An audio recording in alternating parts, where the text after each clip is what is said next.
तो इस नेट के बारे में कुछ ना कुछ तो कहना पड़ेगा यार, मतलब मानना पड़ेगा क्रिस भैया ने क्या ही कुक करके नेट फेंका था सीधे बंदे के मुंह में, और बंदा वहीं पास नॉक। तो फिर जाते हैं और बाकियों को हम बजाते हैं और बकैती बंद करते हैं।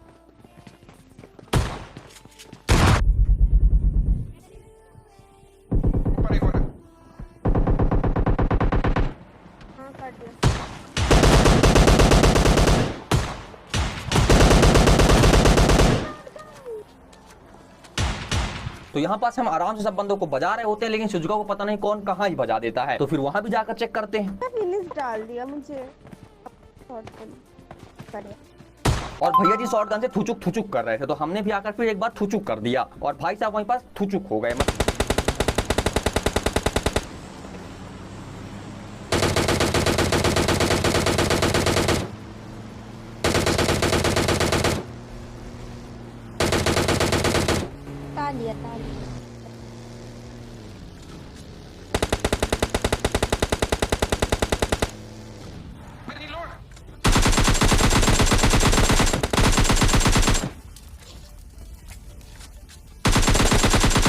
हाँ, मुझे भी यही लग रहा था कि ये किल क्रिस भैया को मिल जाएगा, क्योंकि इस हिसाब से वो गाड़ी चला रहे थे और ये बंदा गाड़ी चला रहा था। मुझे लगा था गाड़ी फटेगी और किल क्रिस भैया के झोली में, लेकिन पता नहीं क्यों भैया जी का मन करता है भैया जी गाड़ी से उतरते हैं और जैसे ही उतरते हैं वैसे ही लॉबी की ओर प्रस्थान कर लेते हैं।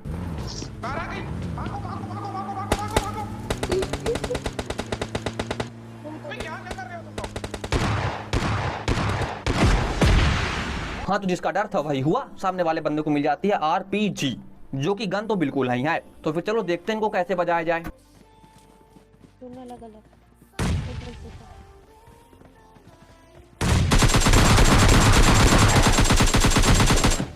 तो मानना पड़ेगा यार, हमेशा की तरह खतरनाक कॉम्बिनेशन S12 के विद RPG। इनका बस चले तो ये परमाणु को हम लेके घूमने लग जाए।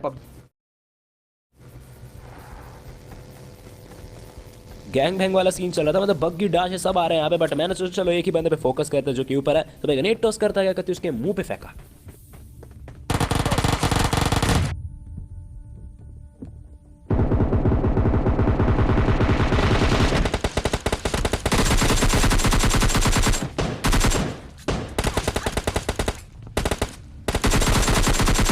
और सच में यार जितना जरूरी अटैक कर रहे हैं ना, उतना जरूरी डिफेंड करना भी है यहाँ।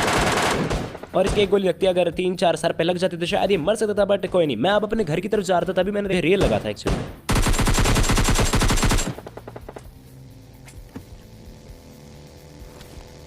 तभी मैं उसको मारने गया था, बट आपने देखा ना कि यहाँ से बग्गी गई, और ये वही बग्गी है जब मैं इस घर में रश करना, क्योंकि MK14 और मिनी 14 की सप्रेस जो आवाज है भाई काफी हद तक सेम है।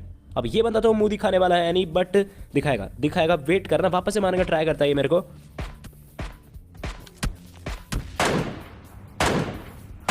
और मैं सोच रहा था भाई 2 हेडशॉट पड़ चुके हैं, अब तो अपना मुंह हटा ले, मतलब मैं चाह तो नहीं रहा था, लेकिन मैं सोच रहा था भाई ये बंदा करना क्या चाह रहा है, और लॉबी में जाना चाह रहा था मेरे ख्याल से। जो भी हो, अपने पास MK40 थी, एक्सटेंडेड अभी तक मिला है नहीं, बट कोई बात नहीं। साइड से वापस से मैं गाड़ी पकड़ता हूँ।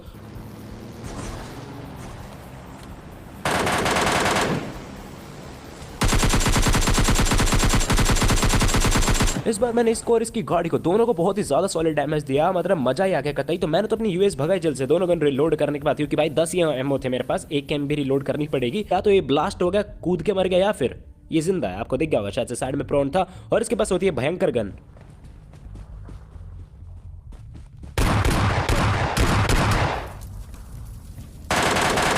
और बंदे के 6-7 गोली लग जाती है, और फिर तो इसको क्या ही बचना था। यहाँ पे मैंने हल्का, बट इस तरफ मैं आया तो यहाँ भी बंदा, सुनो।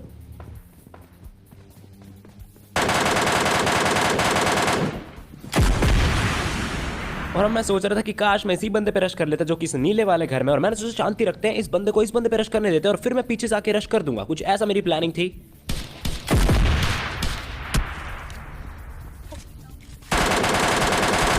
और मेरे को विश्वास नहीं हुआ कि भाई S12 वाला बंदा जिंदा कैसे रहेगा। मतलब भाई वो RPG वाला बंदा खुद को ही मार लेता है, अपनी RPG से अपने आप को ही मार लेता, लेकिन वो तो AKM चला रहा था। मतलब बोट गन चेंज करते तो कम ही देखे मैंने।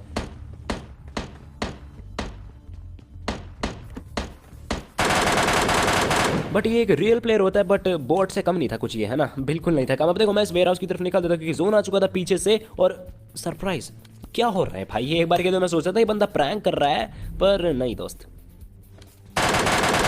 ये सच्ची मुच्ची में ऑफलाइन था यार। अब जो भी हो देखो, मैं तो निकलता अपना जोन में, और मुझे लग रहा था कहीं ना कहीं से बंदे आ सकते थे। मैं बिल्कुल अलर्ट था और मैं बिल्कुल मतलब कोना पकड़ के बिल्कुल रिच के कवर में जाने का सोच रहा था, कवर से जोन में जाने का सोचा था, और स्की करता करता मैं सीधा जा रहा था। तभी मैंने राइट साइड में देखा, है ना, आपको दिख गया होगा, एक ऑरेंज आउटफिट में बंदा जो कि उछल रहा था, बट मुझे इतनी जल्दी विश्वास नहीं हुआ, तो मैं इस तरफ आया और हाँ भाई ये बंदा उछल रहा है, मतलब उछल रहा था अच्छी तरह, और कुछ देर बाद देखना चाह रहे थे आखिर के जोन में, तो जरा देख के जाओ ये तो।